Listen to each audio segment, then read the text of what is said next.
Hello everyone, Garrett Stewart here with Keller Williams, and it is April and I'm here to talk to you about the real estate market in the Reno, Sparks, and Northern Nevada area and see what happened in March for the area. Let's take a look.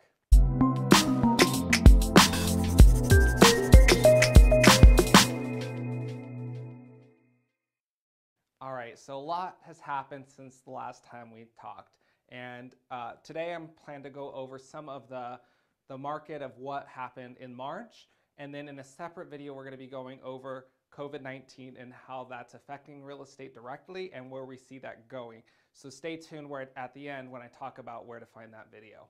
So diving in first, we're going to see we hit a new record high for the Reno Sparks area for median home price. So we hit $415,000 for a median home priced home in Reno Sparks. This is a single family home.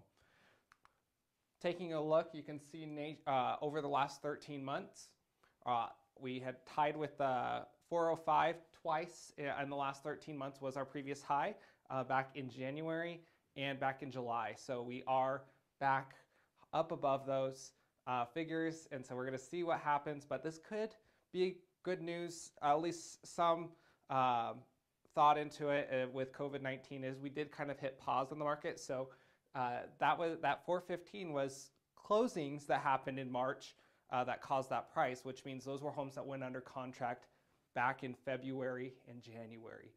So we might, with the pause button getting hit on our market right now with everything that's going on, we're going to see, hopefully we're not going to see any extreme jumps in the foreseeable future, but we're going to stay tuned and keep watching it to see what happens. Now looking at days to contract by month, big drop here. So these are homes that were on the market for sale in March. How long did it take to get an accepted offer on that property? Well, we dropped a good number down to 38 days to contract. That was the lowest we've seen since May of last year. So big drop. You know, we saw last March it was 58, now we're at 38. So homes were selling a lot quicker in March, which I find really fascinating. Now looking at it by price range, let's see how fast they were selling by the different price range. Obviously, if you're under $200,000, it's selling relatively quick, 2 weeks, and then going all the way upward. If your home was priced under $1 million, most were selling in less than 2 months. Obviously, the higher price homes were selling a little bit longer, but if they are priced accordingly, they are still selling right now.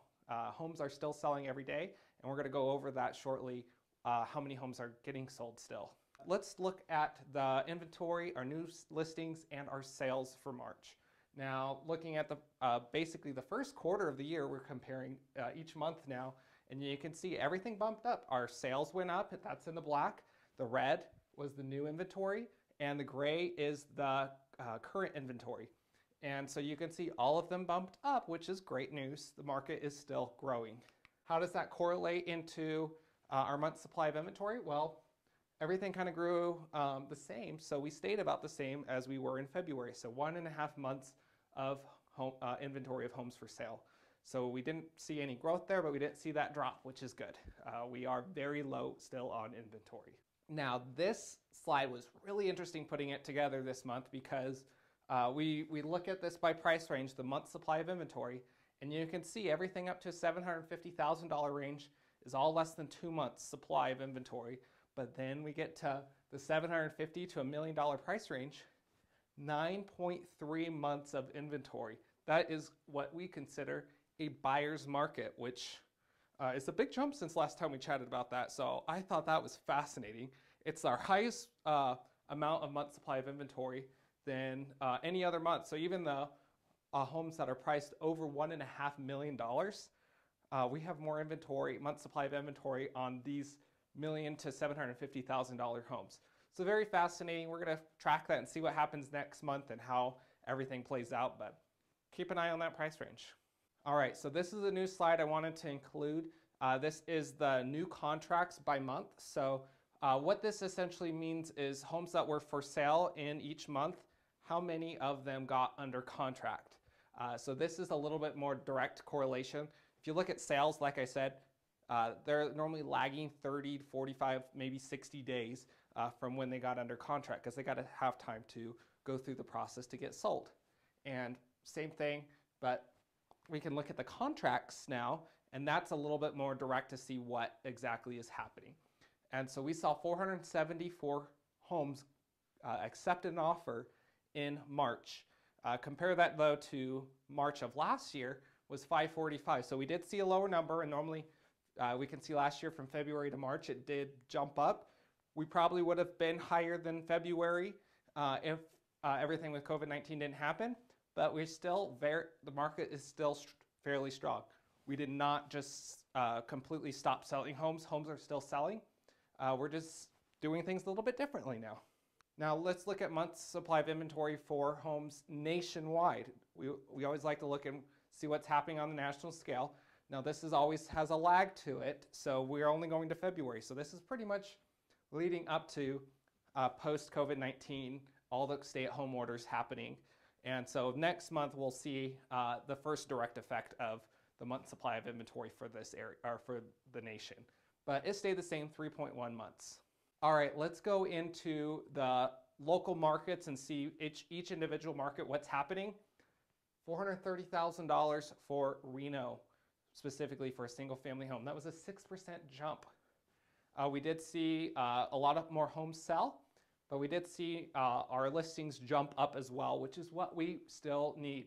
Again, we still are in an inventory deficit of where we should be. So we did see that go up, which is good. Days to contract dropped down 11%. But what I find more interesting is looking at Sparks here. Look at the days to contract on there. That's where we saw that big decrease on the Reno Sparks number we talked about. A lot of that was because of Sparks, because the Sparks dropped down 51% on their days to contract, down to 28 days. So if we look at the median home price, it did go up a little bit, up to $389,000. And we saw new listings, though, did jump up almost 30%. So again, the market is still remaining a fairly strong market. Looking at Fernley now, median home price jumped up just a little bit, just over 1% up. The units sold, we saw a decent jump there, just under 30% to 49 homes sold in the Fernley area. New listings, about the same, 64 new listings came on the market. So a similar increase there. Days to contract actually went up out there. So always interesting to see how each market behaves on its own. Looking down at Carson City, not far away, we're at 10% increase in median home price, so basically $380,000. And we saw that the new listings, we did go up a little bit on the new listings. Units sold dropped a little bit, and the inventory dropped a little bit. So, but the days on market did drop a decent amount as well, 42%. So it's only 49 days on market. All right, so looking at the condo townhomes. Again, these are a little bit more affordable. We always watch the HOA fees when we're talking about condo townhomes, because most have a condo type fee like an HOA. So we're looking at that. We did see median home price drop for that. So that was kind of fascinating to see the prices drop since everything else was going up. Units sold, we did see a good number of homes, almost 100 units sold in March. New listings dropped, but the inventory went up over 18%, so that is good. Days to contract just went down barely, but relatively the same. So always interesting to see what is happening in each type of market. Now let's go into our mortgages and what's happening in all the rates and what's projected. Now, we talked about this last month and every month, and you can see these numbers are actually down compared to what they were last month, and I think everyone's forecasting the rates to stay a little bit lower than expected. And we're at 3.52 is the percent that we're expecting to end the second quarter with. And then on the third quarter, about the same, and fourth quarter just slightly up. And actually, what was interesting was by the end of the first quarter of next year, it might be down a little bit. So pretty much the same though. So I actually have a great video from a lender I work with, Leo. He's at Guild Mortgage. Leo, what do you have to say about what's happening in the market right now? Hey, thank you so much. So I'll keep it short and sweet. As we're in these times together, one of the things that I can advise you to do as you're looking to purchase in this market, I think it's still a great time to buy. I think rates are, we're starting to see kind of some sustainability now.